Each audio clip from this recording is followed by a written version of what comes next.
Hello, Dan Israel. Got another lesson on the Lord's Sabbath day. Hope all is well. Hope everybody's doing okay. I have another lesson, and the title is "The Whole World Has Oppressed Black People." The whole world has oppressed black people, and even before we came over in those slave ships, we were enslaved in other nations. Like they have the what is that?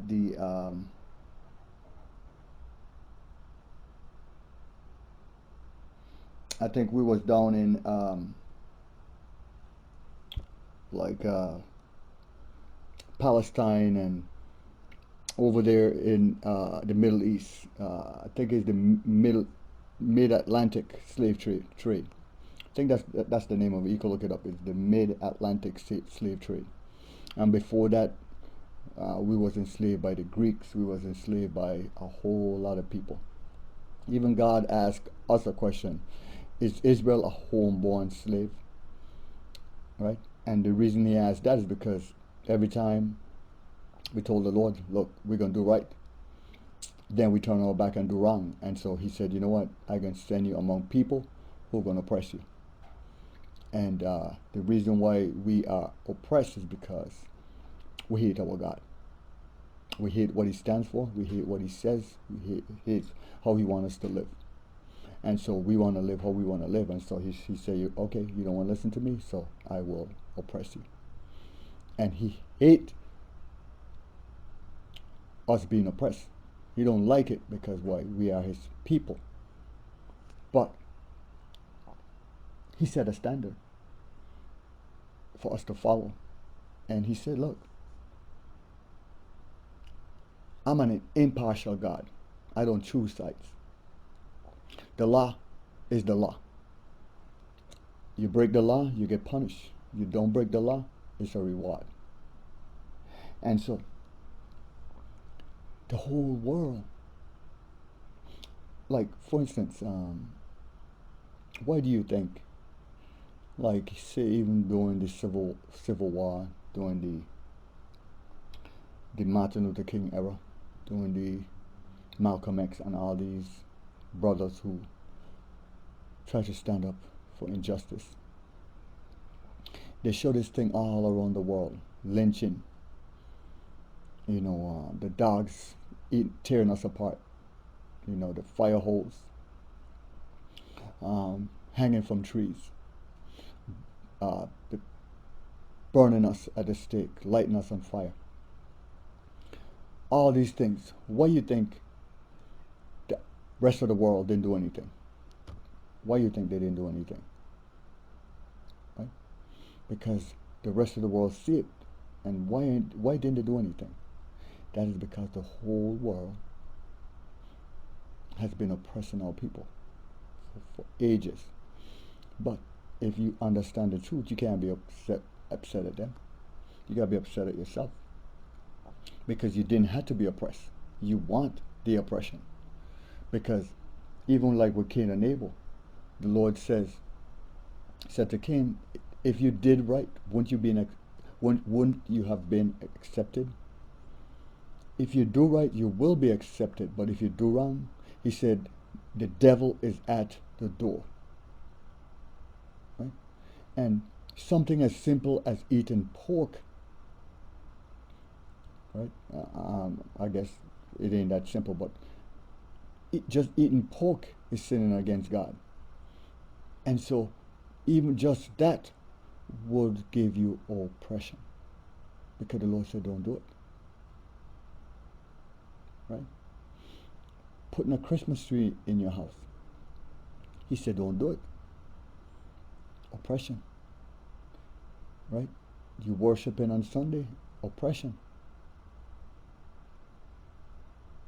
You worshiping Buddha, oppression. You sleeping with your neighbor wife, oppression. You being a drunkard, oppression.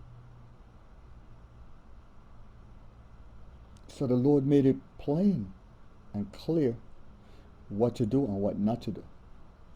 But we always choose to do wrong. And so oppression. But the whole world is in on this thing. That's the reason why we get oppressed everywhere on the planet.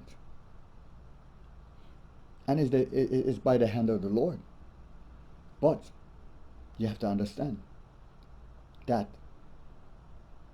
doing this riot thing, you got all these people rioting. I was watching some videos over in France and all these other places, people like Black Lives Matter, and you're taking a stand to help, for the cause, because they understand, because people are oppressed some way or the other, and nobody likes oppression. And so, some people's like, man, these people being oppressed, man, let's make a stand. We sick of this oppression. But they're taking a stand for the cause.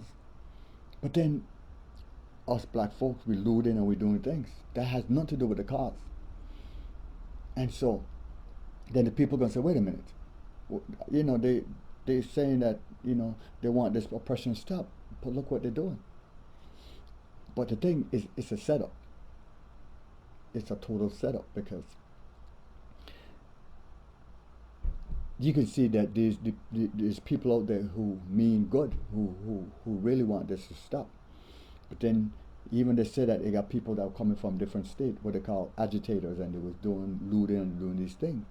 And so once they're doing it, it looked like all of us is doing it. Right?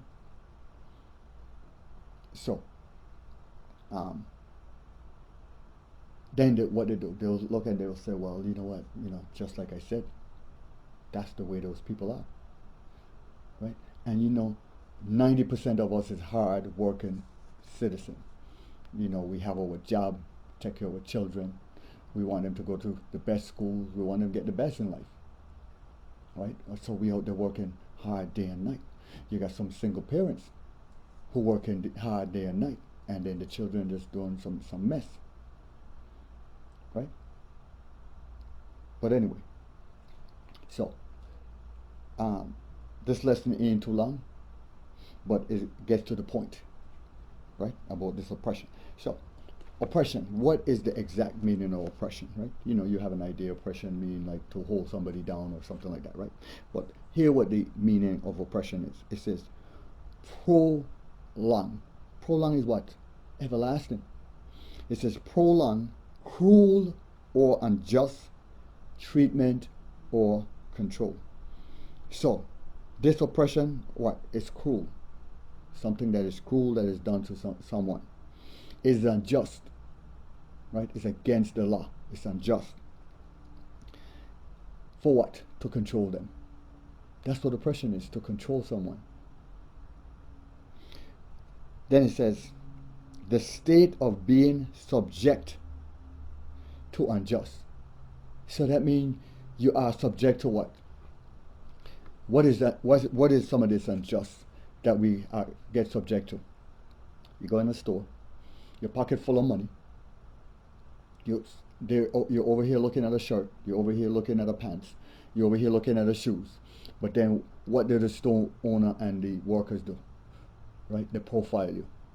This black person, I got to keep my hand out. They might want to steal something. Right? Oppression. Right? Give example. I got on the elevator, white lady clutching a purse, and she in the corner, right? So I say, hey, good morning, how you doing? Okay. I say, man, I hope you're having a good day. She's like, well, yeah, the weather is, right? But this is the mental picture that they have of us, right? All black people is the same, right? And this is how they view us. All black people is the same, right? You get pulled over from the cops. They search your car. They do, right? But they don't do that to the other people. Oppression, right? Anything that we do, black people in life is oppression. But the thing is about our black people is like, they look the other way like, okay, hey, that black man got oppressed, so what? Right? But we as a whole nation, because you got these movie stars, you got Michael Jordan, you got LeBron, you got Imani, you got all these celebrities. They're doing good, so they really don't care. You see them going out and marching and all that. These people really don't care. They is along with the agenda, because if they go against the agenda, they take the endorsement, they take the movie deal, they take the whatnot, right? And so they could care less, because what the scriptures say, they are all for themselves, right?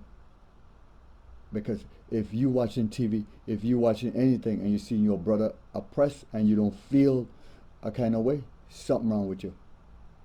Because it's just like your child. You got a child, and your child go to school and they come home with a broken foot or something, you're going to be upset. What did they do to my child?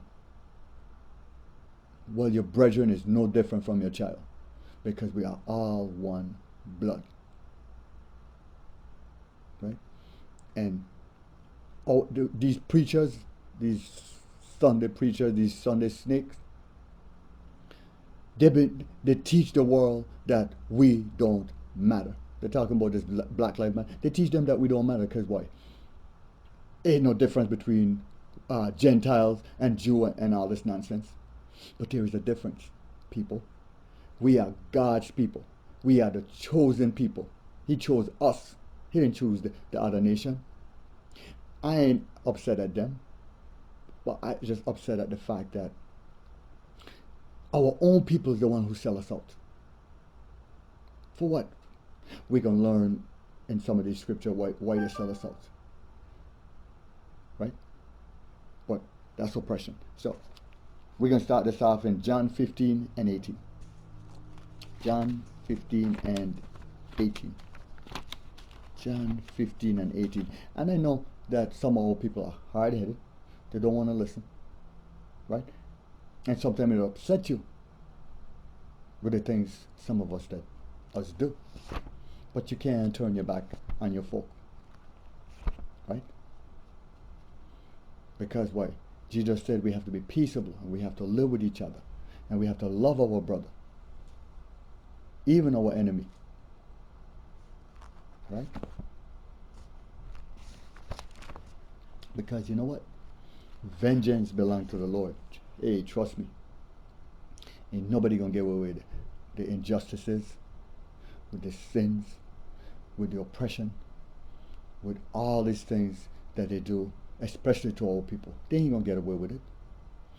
Their time is at hand. Trust me. You could go to the bank with that. All right, John 15 and 18. John 15 and 18. This is Jesus. He's speaking. He said, verse 18. He says, okay. Let me read 17. He says, these things I command you. And he's talking to us, Israel. He says, that you what? You love one another. He says, love one another, Israel. Why are we so hate? Why are we hating each other so bad? Why are we hating each other so much? Why is that? Because the world is because of what the world teaches. Be the best. Be the man. Be the one on top. Be this, be that. Go after your dream. Go after that. Get yours. Right? And so, what does that leave you? You do whatever it takes to get yours. You don't care who you step on, who fall. You don't care about none of that. You care about what? Get yours. This is what they teach. And so this is our mentality amongst our people. Right? Get that money. Ain't that what they say? All right. Now he says, In 18, it says, if the world hates you, black people, ye know that it hated me before it hated you. He's right, because he was from the beginning. He said, if you know, if they hate you, they're going to hate me, because why? You are my children. Right? 19 says, he said, if you are of the world will love his own. Right? LeBron James, any black people you could think, Steve Harvey, all of them. The world loved them. Because why? They are of the world. The world loved them. Right? He says, but I have chosen you out of the world. The ones who follow him, he said, I've chosen you out of the world. Even though he chose this black people, in all of them for the Lord. But the Lord said, I've chosen you who will follow me. I've chosen you out of the world. Right? So he says, therefore, the world hates you. That's why. He said the world hates you. Right? Remember the word that I said unto you. The servant is no greater than his Lord. Right? Because we ain't no greater than our Lord. Right? Because we follow our Lord. So if we follow in him, it says, if they have persecuted me, they will also persecute you. And that's what they're doing. You can put oppression right there. Right? If they have kept my saying, they will keep yours. He said, if they have kept his, they will keep ours. But they don't. Right? Then he says, but all these things will they do unto you for my name's sake, because they know not him that sent me. Right? And you always have these people talking about is one God, is this, your God. Our God ain't their God. The God of Israel is not their God. Don't let these people tell you about we serve the same God, because they don't. This God that we serve, he has rules, he has laws, he has statutes. And if you ain't doing them, you ain't serving this God. You're serving their God. You're serving that I love everybody God. That's what you're serving. He says,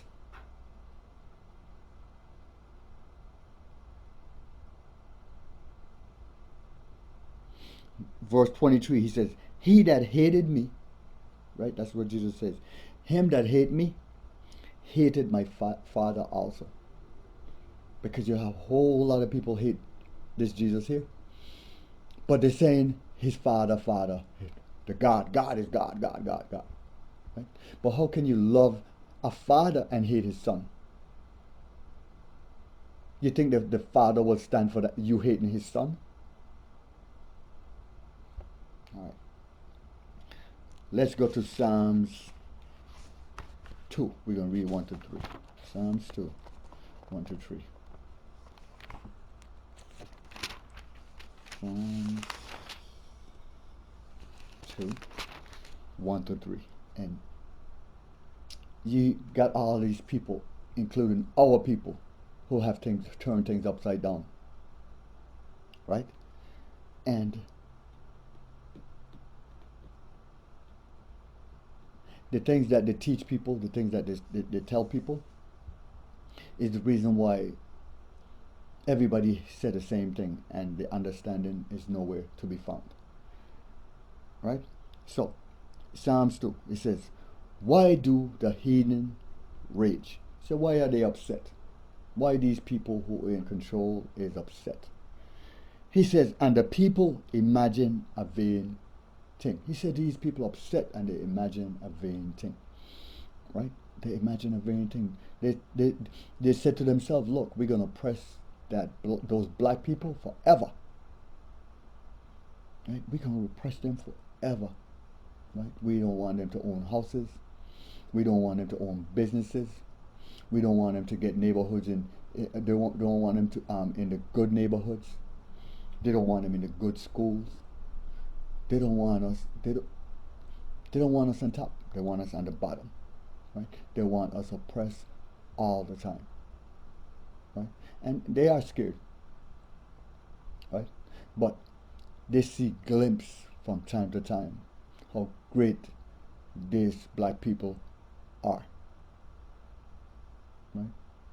We're great at everything that we do because the Lord said the youngest gonna serve the oldest, and he says one gonna be stronger than the other.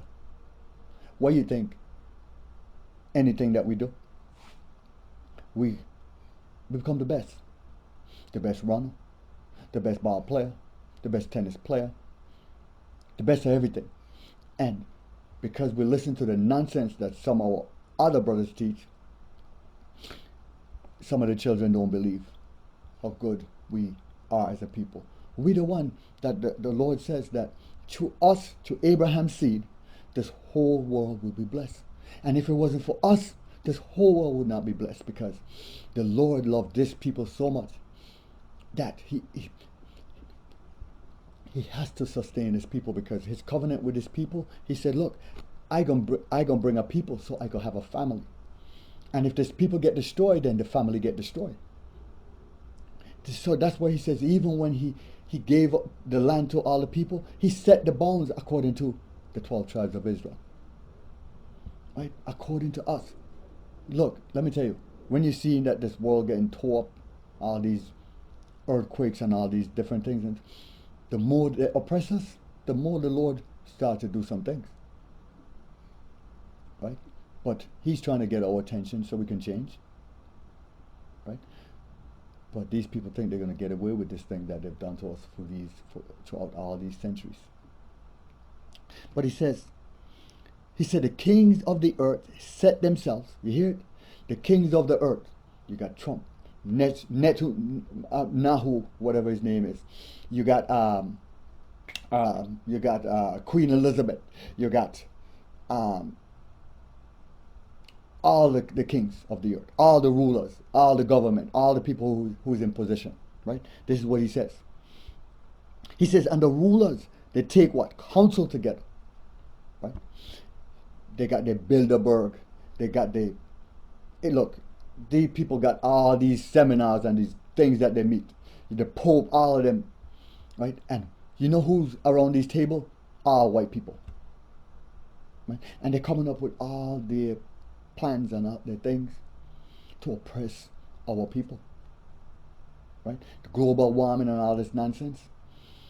Let me tell you, it's a smoke screen. Because how could this virus started in Wuhan, China, of all places? 1 billion people they got over there, right? 1 billion people they got over there. But then how it went from 1 billion white people to it being a black problem, right? How could it come out of 1 billion white people and black people suffering the most? Have you ever thought about that? You would think that it would affect more them than affect more than us. But and you got people like Bill Gates and his wife. You got this woman named Sanger, Elizabeth Sanger, or whatever her name is. And all these people what they do is they come up with ways to kill our people. The abortion clinics. They come up with these vaccines. They come up with Ebola. They come up with, look what they did to the Tuskegee Airmen, syphilis, right? And a lot of these diseases man-made, right? So they could exterminate people, right? And the Lord says that we fall for what? The lack of knowledge, right? And so, because we don't have this knowledge, he says, what happened? We get destroyed. Because if you was plugged into this God, you have knowledge about all things, right?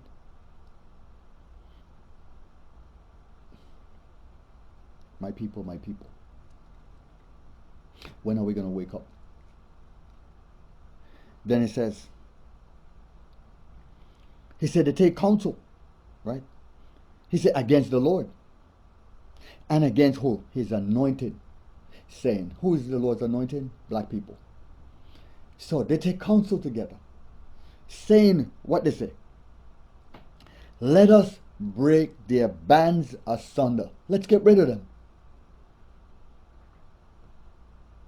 We don't want them around. Let's get rid of them. Send them back Africa. Do this. Send them here. Send them there. Get rid of them. He says, and what? Cast away their cords from us. Break it. Example. A child in his mother's womb.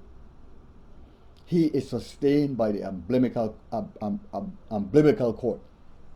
The umbilical cord is what all the nourishment and all the things that from his mom's whatever she nourished herself with, it also nourishes the child. Right? And when the child is born and they cut the cord, it knows the child is no longer being sustained in the womb. Right? He has to rely on outside source for him to grow in his thing, right? But the Lord said where he let the woman lactate, and so she gets milk in her breast, and so she could feed her child for a time. But these people say, let's break it, get it away from us, right? And even another way I could say this is, who is our sustainer? Who sustains us? The God of heaven. Right? Jesus Christ and his Father, right? But they say, let's cut that cord so they don't be fed, so they could be what? Killed off. Right?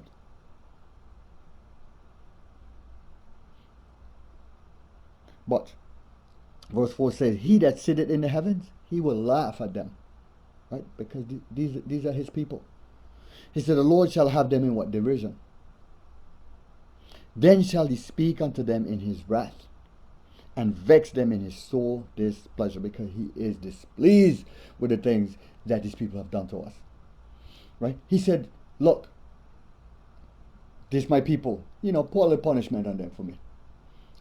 Just give them a couple little tap here and there. Let them wake up so they know that I is their God and they could do right. But what have these people do? They put a knife through our jaw. Not the fingers. They put a knife through it. And what a knife does. Right? And so this is what he says. He's displeased with these people because what? They have furthered the affliction. Right? They have afflicted us worse than I allow you to do. Right? They rape our women. They burn us.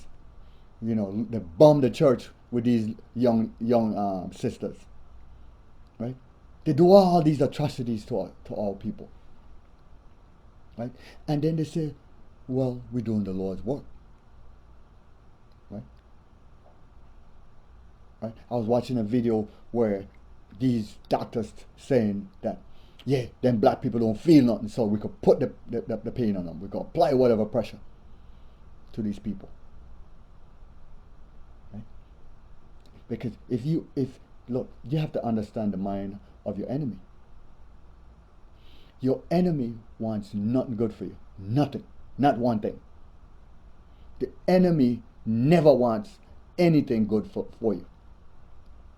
You have to understand that. So when the enemy come and he says, he put out those sweet little words, right? He pick up the baby. Oh, vote for me. You have to understand where this enemy mind is. I'm not saying to go and take up arms or do none of this nonsense, right? But if you understand the mind of your enemy, you know where to move here or to move there, how to maneuver here, right? And what to do so you don't get caught up in the traps of your enemies. That's what knowledge is all about. Right? Right? Your mind could eat much more than your stomach can. Your mind can eat a lot more than your stomach can.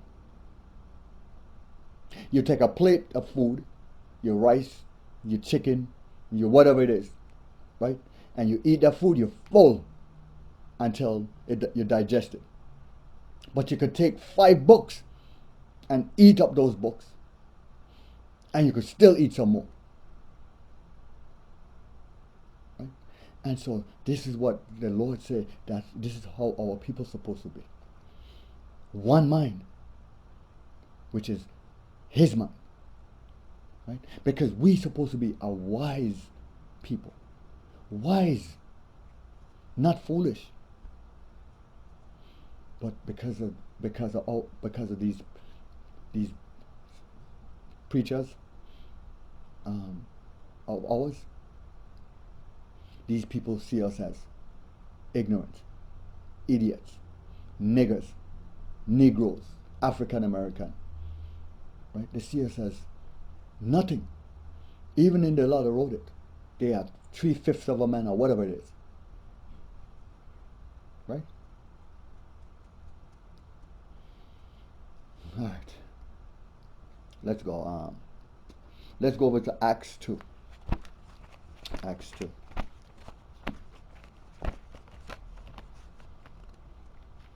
Acts 2. Acts 2, 25 to 28. For David speaketh concerning him, I foresaw the Lord always before my face, for he is on my right hand, that I should not be moved.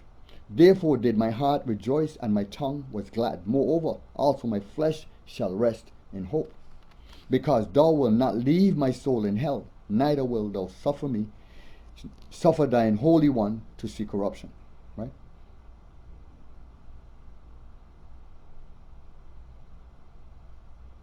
Now thou hast made known to me the ways of life.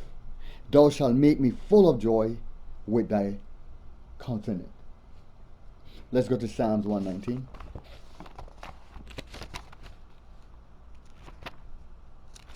Psalms 119.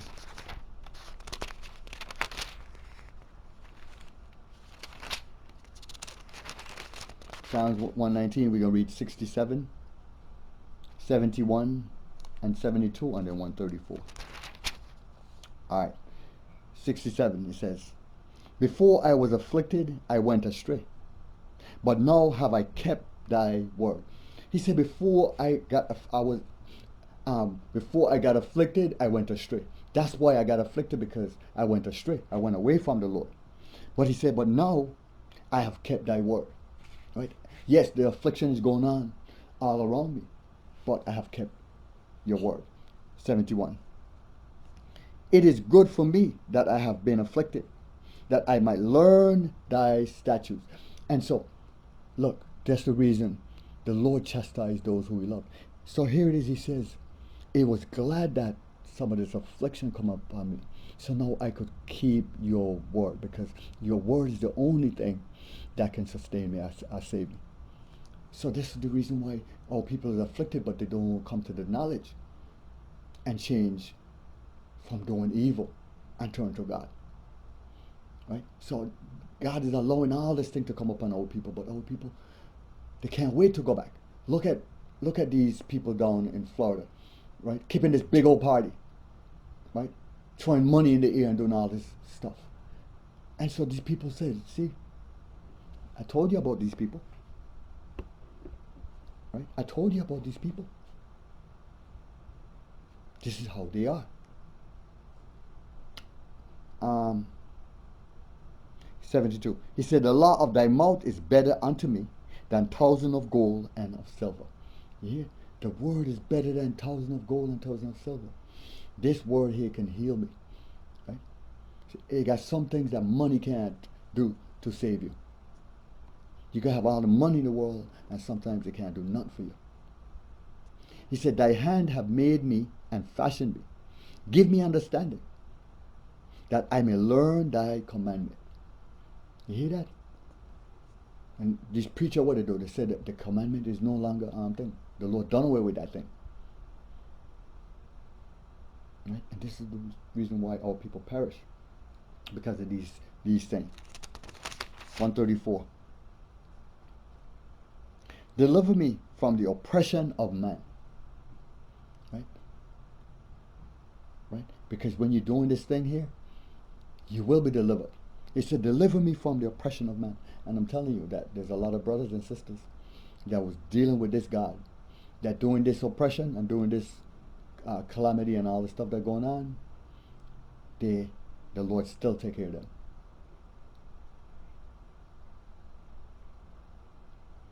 Right? He says, so will I keep thy precept. He said, yes, he have delivered me. He have taken care of me. I will keep his precepts. Ecclesiastes 7:7.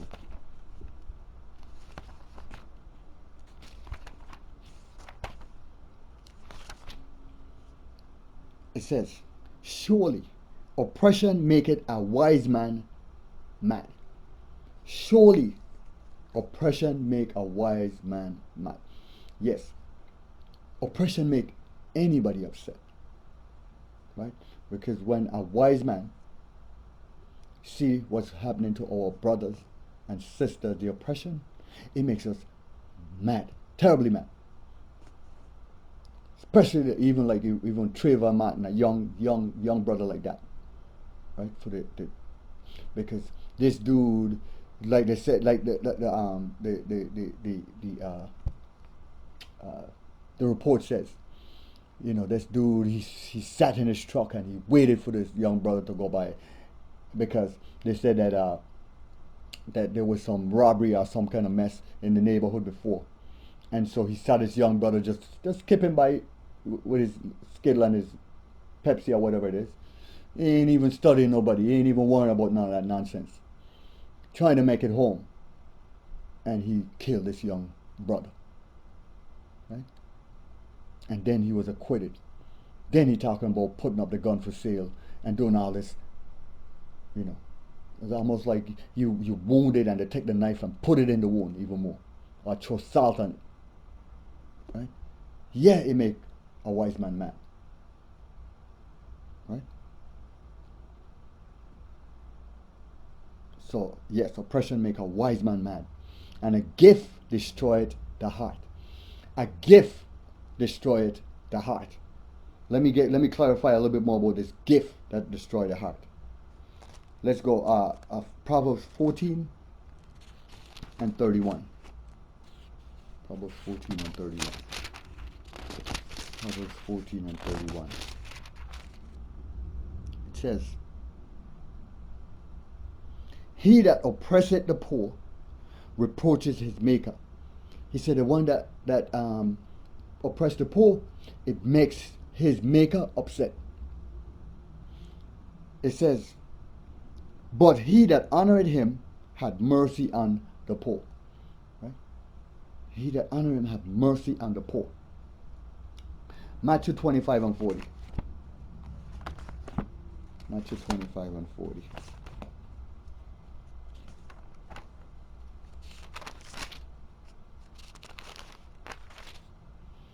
And the king shall answer and say unto them, verily I say unto you, insomuch as ye have done it unto one of the least, which is the poor, of these my brethren, ye have done it also unto me. So when you oppress the poor and you kill the poor, he said, the Lord says, you have done it to me. Let me grab a scripture. You have done it to me.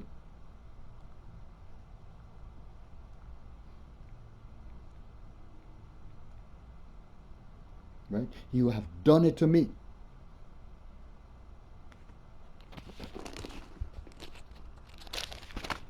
That means you ain't gonna get away with it. That's what he means when he says, you have done it to me.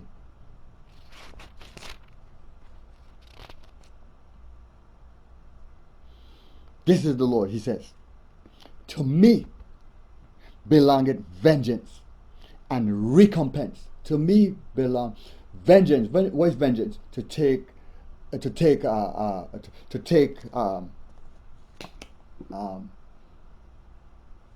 revenge on someone for something they have done wrong to you, right? Or to repay someone for something they have done wrong to you, right? He said, vengeance is mine, and what? Recompense is to pay back, right? He said, the foot shall slide in due time. For the day of their calamity What's calamity? Right? Some type of destruction or some kind of punishment. He said the calamity is at hand, and the things that shall come upon them, it coming fast. It coming fast. Right? That's what he says. He said it gonna come upon them quickly. Deuteronomy 16 and 19. Deuteronomy 16 and 19.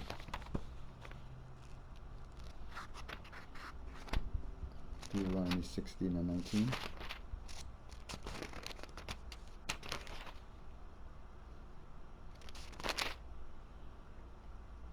Thou shalt not wrestle judge. Thou shalt not wrest judgment. Thou shalt not respect persons. Right? He said don't respect persons. Because what? This is what we've been taught. Right? You got a group of friends. But then whoever the one that most people look up to, he has favoritism. Right? You know, he gets this, he give it to that one. Or give it to that one. Shows favoritism, respect a person. But here it is. When the calamity come, the Lord ain't no respect a person. I don't care how much money you got. I don't care what power you got, where you sit. None of that will matter with the Lord. Because why? Once you do ungodly things, he coming for you.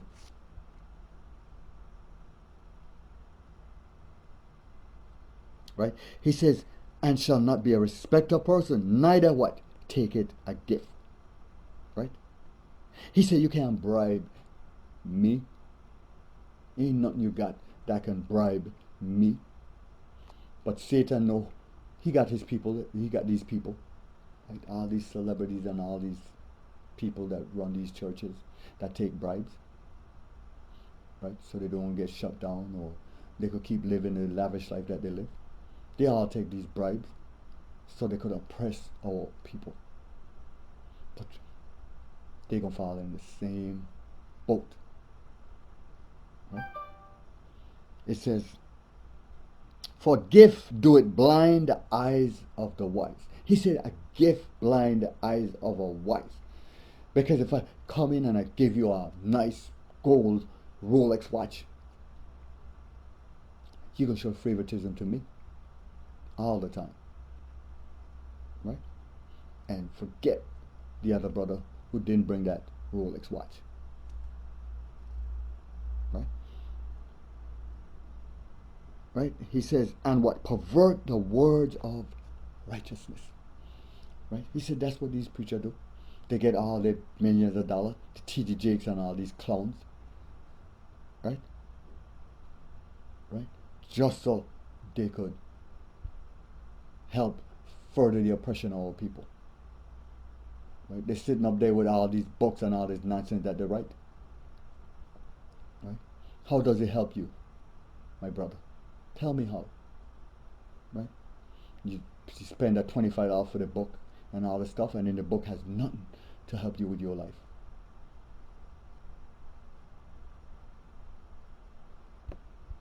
Right?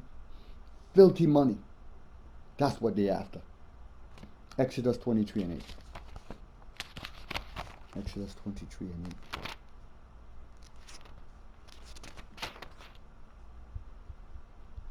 8. It says, and thou shalt take no gifts, for the gift blinded the wise and pervert the words of righteousness. Here it is again. Also thou shalt not oppress a stranger, for ye know the heart of a stranger, seeing you were strangers also. He said, don't take the thing of a stranger. You know. He says, because you know you also was a stranger. Right? So don't treat them wrong.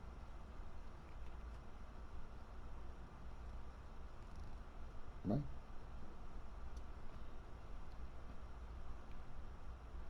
Proverbs 17 and 23.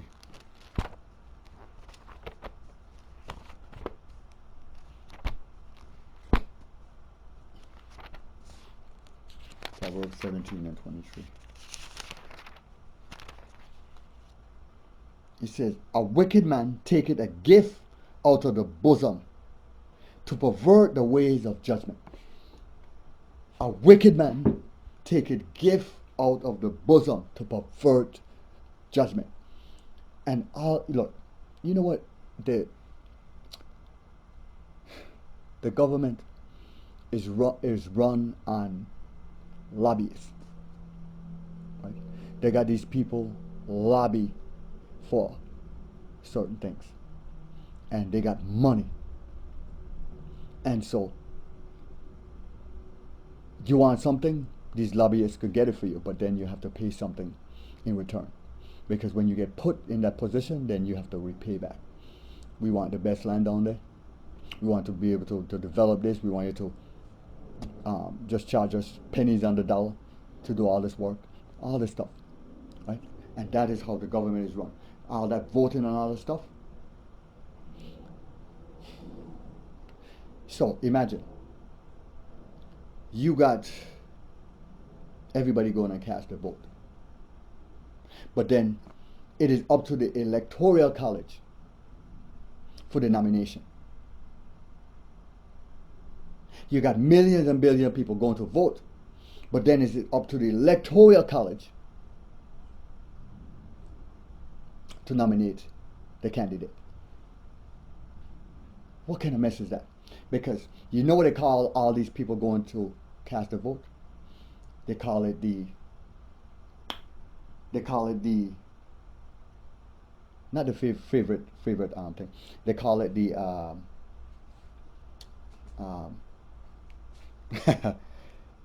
they call it the because what's his name? I think who it is? Was it George Bush or someone of them? One of those guys who was running, but they won not favoritism, but it's almost like that.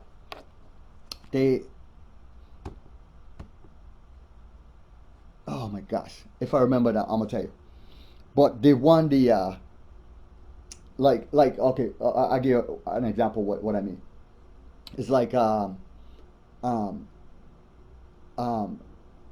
you want it to be like a queen in the show, and so you got everybody's putting in the casting in the vote to see who would win, right?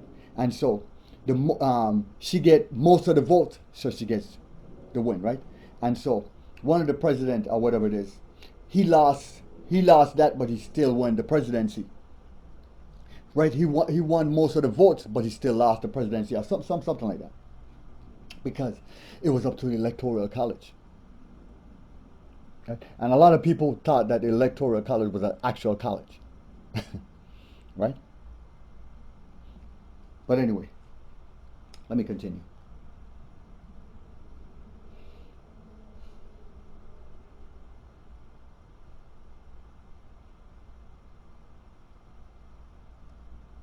Okay, so Proverbs 17 and 23.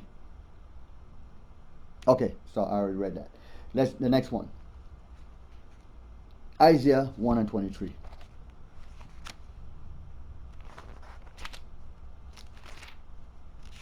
Isaiah 1 and 23.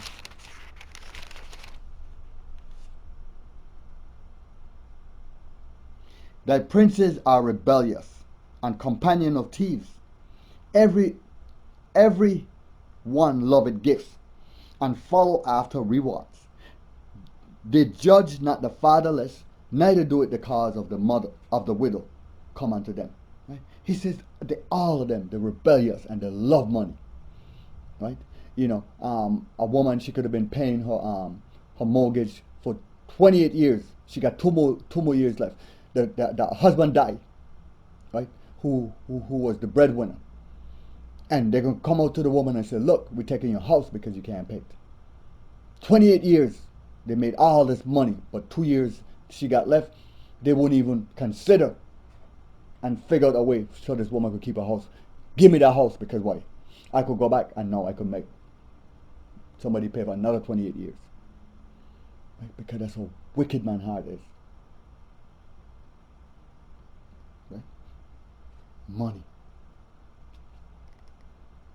Ecclesiastes 4, 1 to 6. Ecclesiastes 4, 1 to 6.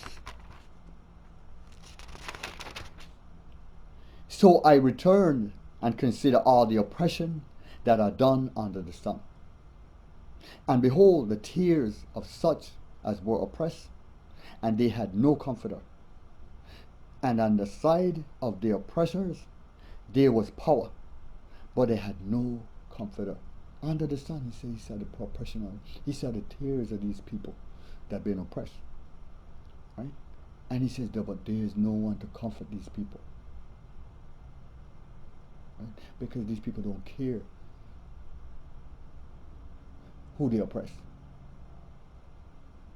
Wherefore I praise the dead, which are already dead, more than the living, which are yet alive. So he said, I praise the dead more than the living. Why? Because the dead, he ain't got worry no more. But the one who living, nothing but oppression.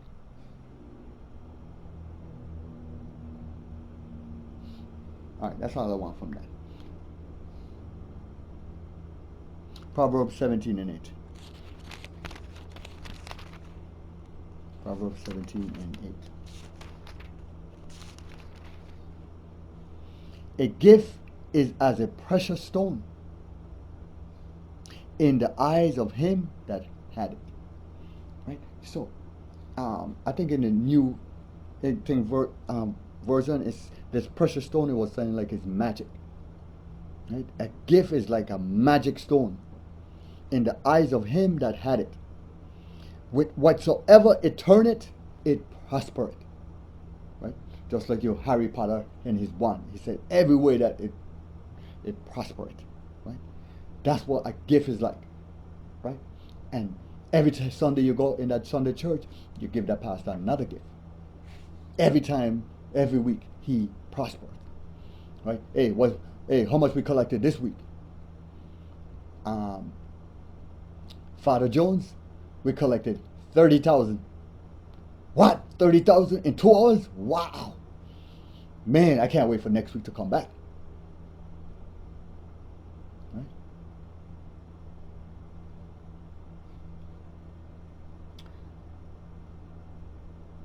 Let's go to 1 Samuel 12 and 3. 1 Samuel 12 and 3. 1 Samuel 12 and 3. 1 Samuel 12 and 3.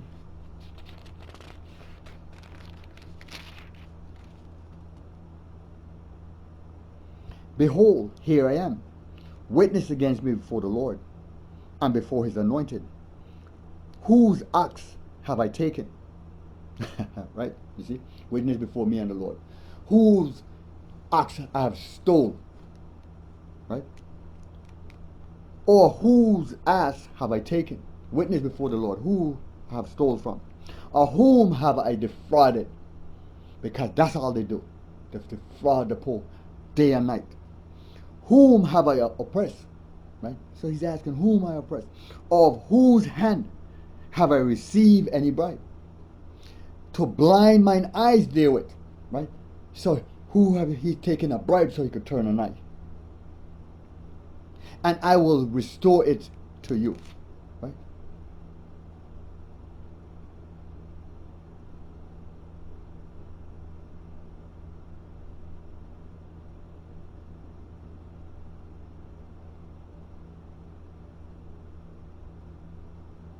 Oh.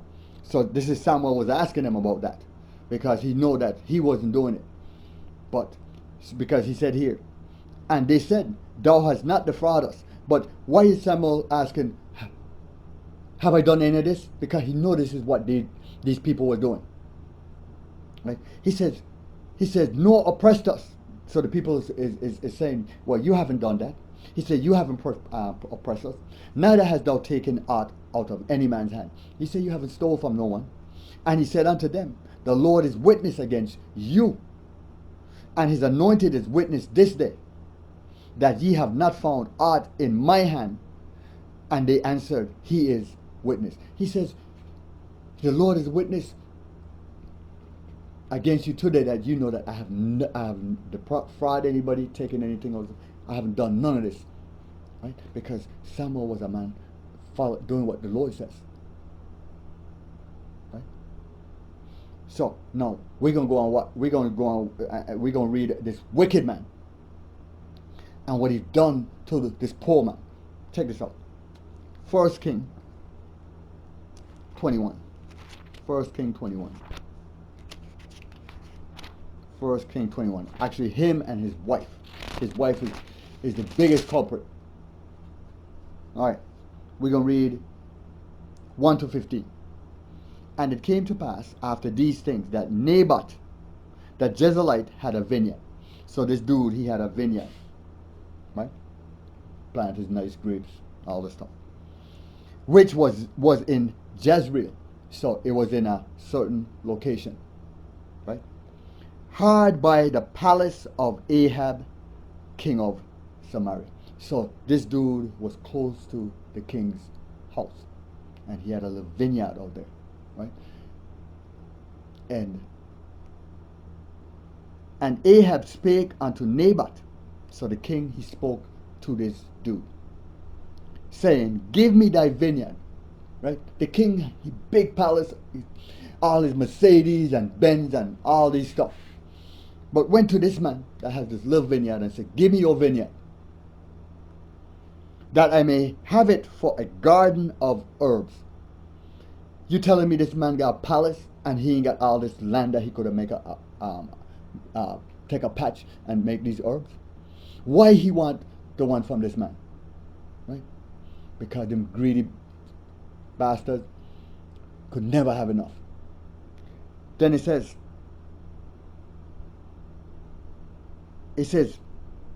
because it is near unto my house. He said, give it to me because it's close to my house. Is that a reason to take this man land? Then he says, and I will give thee for it a better vineyard than it. So he said, oh, give me that and I'll give you, okay, well, at least he won't too bad. He says, I will give you a better spot for that little vineyard. So, okay, all right, this dude, you could say he was fair. He was fair in that aspect of it. But, let's read on. Or, if it seems good to thee, I will give thee the worth of it in money. He said, well, if it seems good to you, I will give you whatever it's worth. Right? But this is what changes everything. And Naboth said to Ahab, the Lord forbid it to me, that I should give the inheritance of my father unto thee. So here it is, he says, the Lord forgive me to give the inheritance of our father to you. So this is what changed everything. So Naboth is saying, no, I gotta keep this. I gotta keep this in the family. I can't sell it to nobody. I give it to you.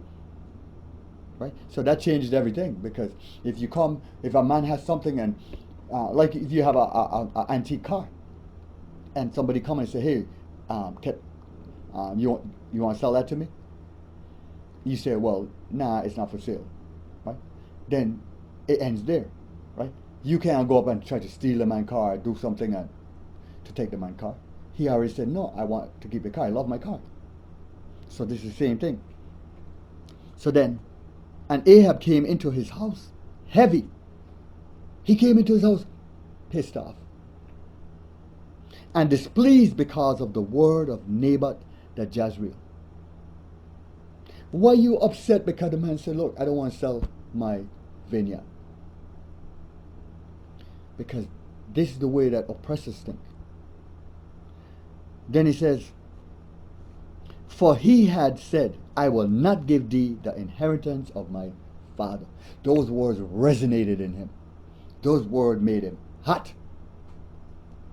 And he laid him down upon his bed. Because this is the thing, this is what these people do.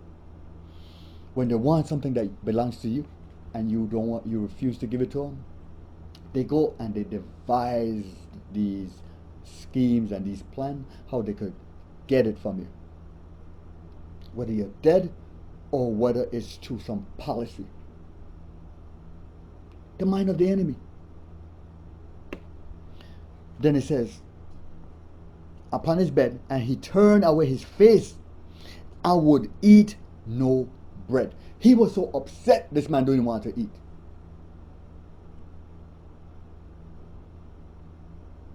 But Jez, but Jezebel, right? His wife came to him. You know, because you got these people talking about this Jezebel spirit, this sexual thing. Let's finish reading. But Jezebel, his wife, came to him and said to him, "Why is thy spirit so sad?" Because she see how he was acting. He didn't want to eat. He probably didn't want to make love. He probably didn't want to do nothing. Right? She says, "Why?" Right? "Give me thy..." Oh, wait. And he said unto her, "Because I spake unto Naboth the Jezreelite, and said unto him, Give me thy vineyard for money." Right? That's what he tell the Jezebel. "Because I told him to give me his vineyard for money. Or else, if it please thee, I will give thee another vineyard for it." And he feel that he's justified because he offered this man some money, or he offered him a better piece of land. He feel that he's justified to take this man's property. And he answered, "I will not give thee my vineyard." So that's why I'm pissed off, because he said he ain't gonna give it to me. He tell me, "No, it's not for sale." But doesn't it belong to Naboth? And couldn't he do as he pleased with it? And Jezebel, right? Because look, this husband and wife is on the same page. And Jezebel, his wife, said unto him, so now this is the scheme that they do. Right? Let's come up with something. Let's come up with a way so we could get this poor man's property. "Doest thou not govern the kingdom of Israel?" So he said, "Aren't you the ruler? So if you the ruler..." Okay, let's read. He said, "Arise and eat bread." Right? Strengthen yourself for the plan and the scheme we're going to come up with. Make sure we could think of this thing that we can do. He says, "Arise and eat, and let thine heart be merry." Right? "And I will give thee the vineyard of Naboth the Jezreel." She said, "Don't worry. I got it handled. I gonna give you his vineyard. You ain't gotta worry." How are you gonna give somebody something that doesn't belong to you? You have to do something in order to get it. So she wrote letters in Ahab's name. So she used the king's letterhead. Right? You know, like when you company and you sending something to another company, you use the letterhead so they know that this is the company they come from. So she used his letterhead, and she sealed them with his what? Seal. So they know that is the king, is the ruler this is coming from. So whatever the ruler said, it goes. "And send the letters unto the elders, to the nobles that were in the city." So he sent it to, so first lady, president. So she wrote out this thing. She put the seal of President Trump's seal on it. Right? This is an example. And she sent it to his cabinet members. She sent it to the Secretary of State, the Secretary of Defense. She sent it to all these secretaries. Right? And what did the letter say? And she wrote in the letter saying, "Proclaim a fast." Right? Proclaim a fast. "And set Naboth and high among the people." And set him in the middle of the people. Right? Create this fast. "And set 2 men, sons of Belial, before him to bear witness against him." She said, "But make sure when we do this, we have somebody who could collaborate my lie." Right? Somebody who could collaborate my lie. "And to bear witness against him, saying, Thou didst blaspheme God and the king. And then carry him out and what? Stone him that he may die." Because this is the mind of the enemy. This is the mind of the oppressor. Right? When they want something, and it is not as easy to get, they come up with the schemes and the laws and all the plans that they have. Right? To oppress the poor. Right? and the men of his city, even the elders and the nobles, who were the inhabitants in the city, just like George that died. You have irrefutable evidence that this man's knee is on this brother's neck. The life oozes out of his body. Then when you go to Trump and you say, well, what do you think of? Well, we got to think about this. We got to look at the evidence. What? The evidence is as clear as day. Millions and billions of people saw how clear it was. Right? But we have to come up with a scheme before we tell you what we think. Right? Right? Because these people, even you got these dude up there with the CDC and WHO and all these people.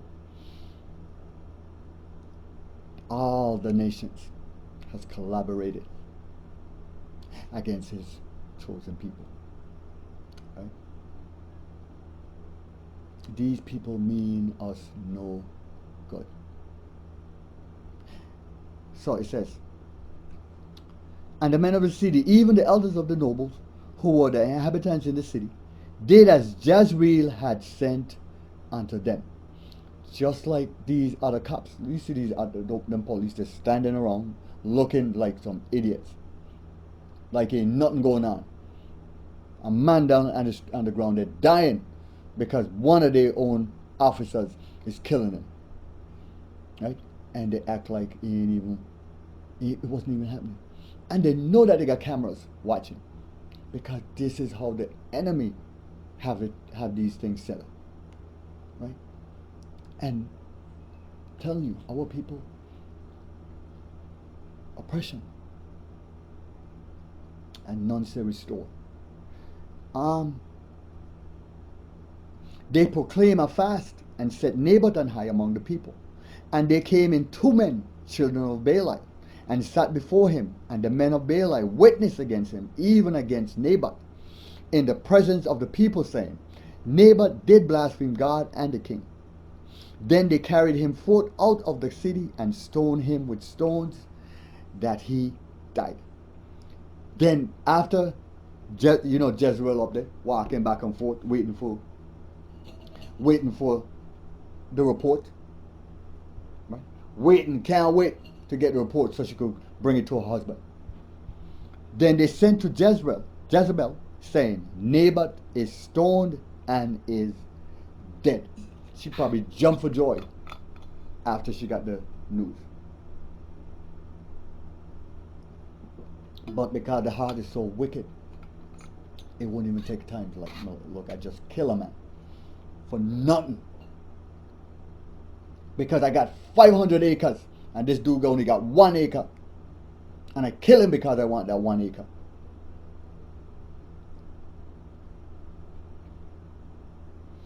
Right?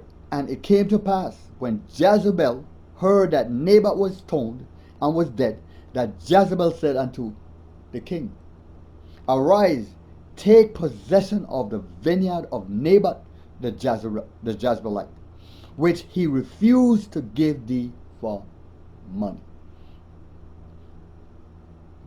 He ain't that he refused it. He like, look, I don't want to sell. You take it as a refusal. Right? Because this is what man do. Right? For Naboth is not alive, but dead. Right? Man is so wicked.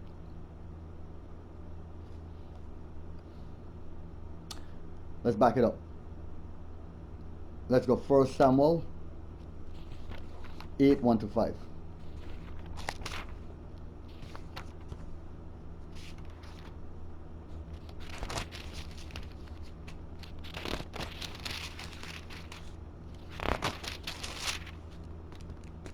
And it came to pass, when Samuel was old, that he made his sons judges over Israel.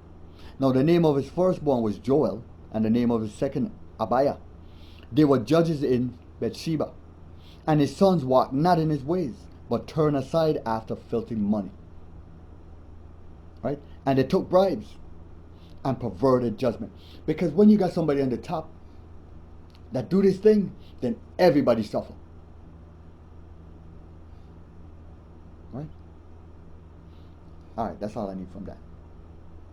Let's go Deuteronomy 28.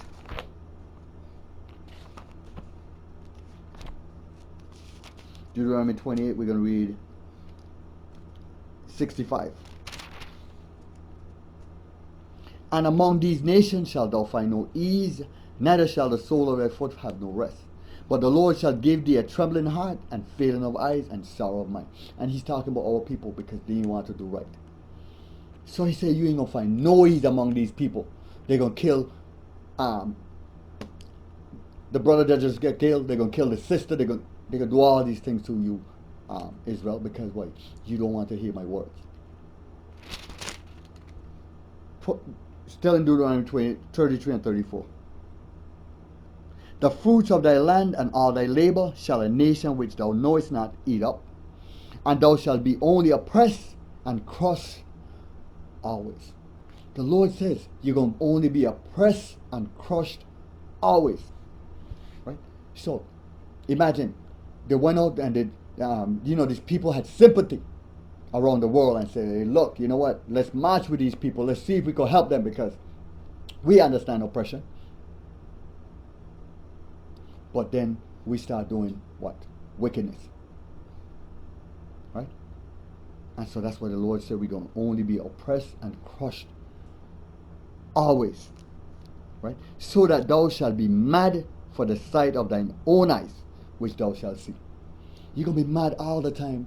Right? Because when we see our brethren, the things that happen to us, we're going to be mad all the time. Zechariah 7. Zechariah 7. Zechariah 7, 9 to 11. Thus speak the Lord of hosts, saying, execute true judgment, and show mercy and compassion, every man to his brother. He said, execute judgment, show mercy, show some compassion. You know, the dude cut you off in the traffic. You've cut somebody else off before. Show some compassion. Right? Somebody stepped on your foot. You stepped on somebody's foot before. Show some compassion. Right? Show justice. Right? He says, and oppress not the widow, nor the fatherless, nor the stranger, nor the poor, and let none of you imagine evil against his brother in your heart. Right? Because our people, we're just killing each other. Killing each other every time you look around. Just killing each other. No compassion for our own brethren. Do you think the Lord ain't upset?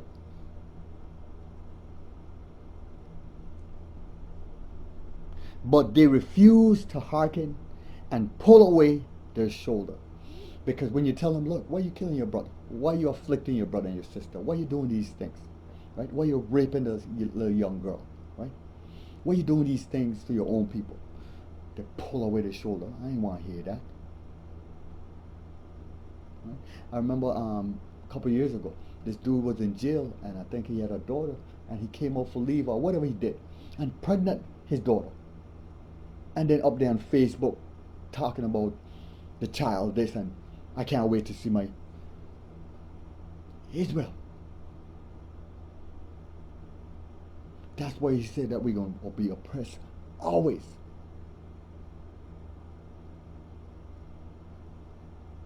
He said to pull away the shoulder and they stop their ears.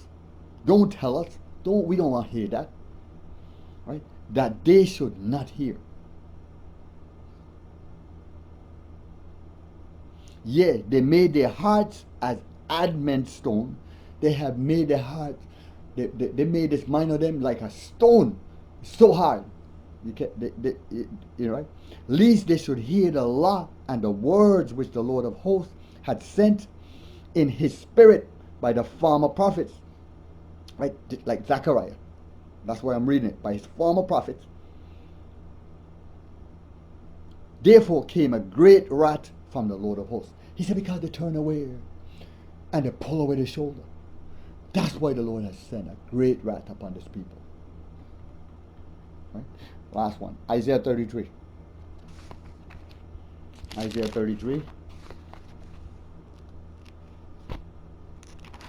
14 to 17. The sinners in Zion are afraid. Fearfulness had surprised the hypocrites. And he's talking about these people. Who among us shall dwell in the devouring fire? Who among us shall dwell with everlasting burning? Who? All these wicked people. Everlasting burning in the fire. Right? He that walketh righteously and speaketh uprightly, he that despiseth the gain of oppression, that shaketh his hand from holding of bribes, look, don't give me that money,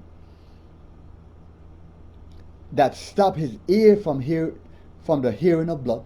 Hey, look, hey, I want neighbor's yard. I want his vineyard, right? And shut his eye from seeing evil, right? The one that don't want these things to happen, who don't want his brother hurt, right? Or his sister, right? He shall dwell on high. His place of defense shall be the munitions of rock, right? His place of defense, right? Right? Right? His makeup, right? Bread shall be given him, and his water shall be sure. Right? This dude don't have to worry. The one who abhor all these wicked, evil things, right? The one who ain't saying, "Oh, you know what? He could love whoever he want. Two man, two woman, it don't matter." Right? But you hear what he says? That this dude, he ain't gonna have to worry when he go to his bed at night. He ain't have to worry about his food and his water. Right? Because why? He said it is sure. So the opposite to this, the one that's wicked, it is unsure to him. Right? 17.